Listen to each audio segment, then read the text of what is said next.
Howdy, YouTubers. Mr. Ben L. Sid here again with another one of my videos. And today my topic is going to be, yeah, you made the decision and you're coming here. Good for you. All right, but before I get started, let me ask you to hit that share, like, and subscribe button if you don't mind. I am trying to build up a channel here, and I'm trying to get out as much good information as I possibly can. There's just way too much bad information being posted. Anyway, let's get to the decision.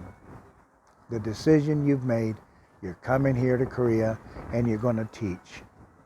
I'm focusing on the teaching for the simple fact that number one, factory jobs, I have no idea what it takes to get a factory job.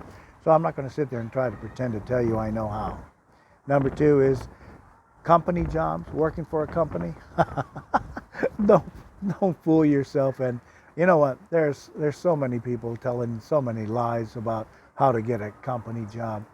Company jobs are really hard to get. Think about it. There's between 4 to 6 million young Koreans who speak Korean who are qualified and they can't get a job. So why in the world would any company or corporation turn around and go through all the pain, all the trouble to go get you a visa just for you to turn around and work? It's very rare, very rare. The last thing is, don't come over here on an entertainer's visa. That's one of the most stupidest decisions you'll ever make. But anyway, let's get back to what I was going to tell you. Imagine this. It's Saturday night, you're at the dinner table, dinner's almost over with, and you turn around and you go, Mom, Dad, by the way, brother and sister are sitting there at the table with you. I made a choice. Everybody's got quiet. You say, Dad, I'm going to Korea to teach for a year, 2 years, I don't know, maybe a little bit longer. And Dad kind of like just with that stone cold look at you. He's thinking, what the heck you been smoking, boy?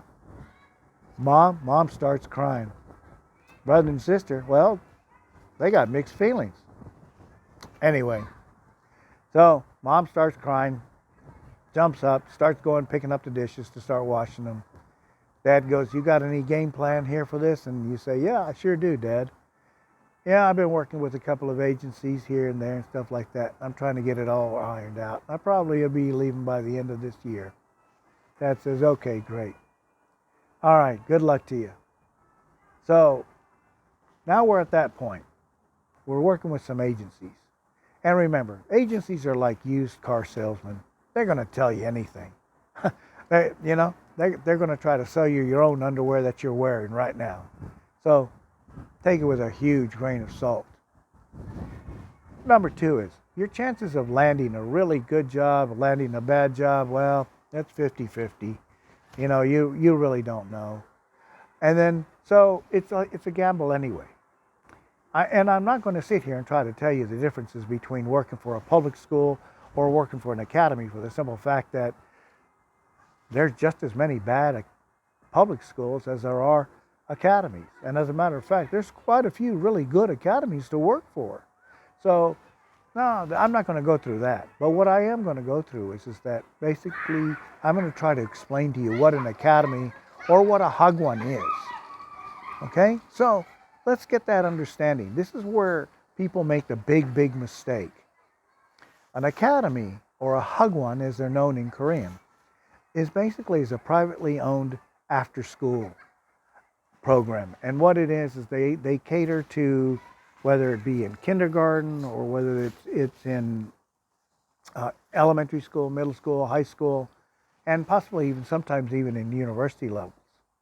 So here's how they are formed. You got Mom and Dad. Dad's gotten laid off and he's got his pension fund and he doesn't know what else to invest his money in. And if you've ever been to Korea, coffee shops are a dime a dozen.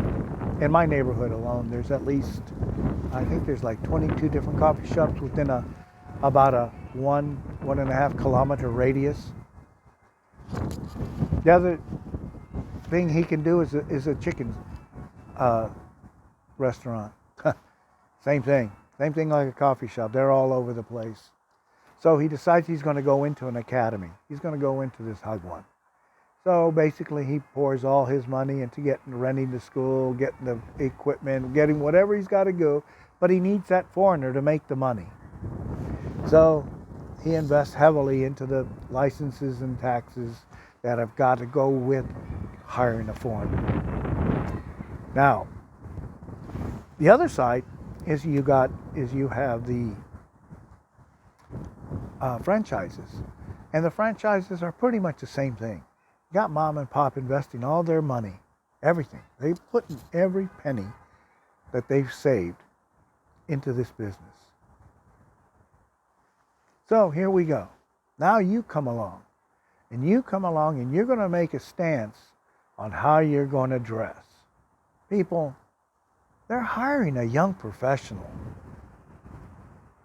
Have some dignity and pride. When you come over here, at least dress like it for the first 2 or 3 months until they tell you, oh, you know what, you're too dressed up. Hey, make a good impression. Remember, if these kids stop coming to your school, it's not an endless resource of kids to farm to get to come to your school. So remember, you're hopefully you're getting them. Let's say you're working at an elementary school, Hagwon. You're getting them at the ages they're 6, 7, 8 years old. Well, you're hoping that they stay until they're 11 or 12 years old. So you've got pretty much good income coming in for the next 4 to 5 years if you decide to stay at this one school. Now, yes, you do have the owners that have been, I'm going to say, screwed over by bad English teachers. And what I mean by that is that these people want to stand on principle, and they want to enforce those contracts to the letter. Now, people, again, in Korea, contracts are more of a guideline. Okay, understand that. Number 2 is that things change and rules change. Now, when you do come across that person that doesn't pay the taxes correct, or if is not putting into pensions and stuff, simple. Get on the phone yourself. Get up off your butt and take a bus ride down to the pension office, tax office. Sit down, talk to them, figure out, okay, so if this guy doesn't pay my taxes and he doesn't do this, what do I have to do? Take responsibility yourself. And okay, they tell you all the information, so then you go back and you sit down with this owner and you say, okay, this is what I found out. This is what they told me we need to do. You're coming to them with answers, not with problems. You're coming with answers. There's a huge difference. And this makes all the difference in the world. The same thing, if you start seeing them starting to lose students, what the heck's wrong with you? Why don't you just sit there and say, hey man, if you don't, let's do a promotion. I'll volunteer a Saturday morning. I'll come at 8 o'clock and stick around till 12, and let's try to talk parents into signing up. This is your future, your money. If he goes bankrupt, you don't get paid. So think about it. So a lot of this is up to you too. Don't sit there and be what you read on Facebook about this guy did this and this guy did that and this guy, where?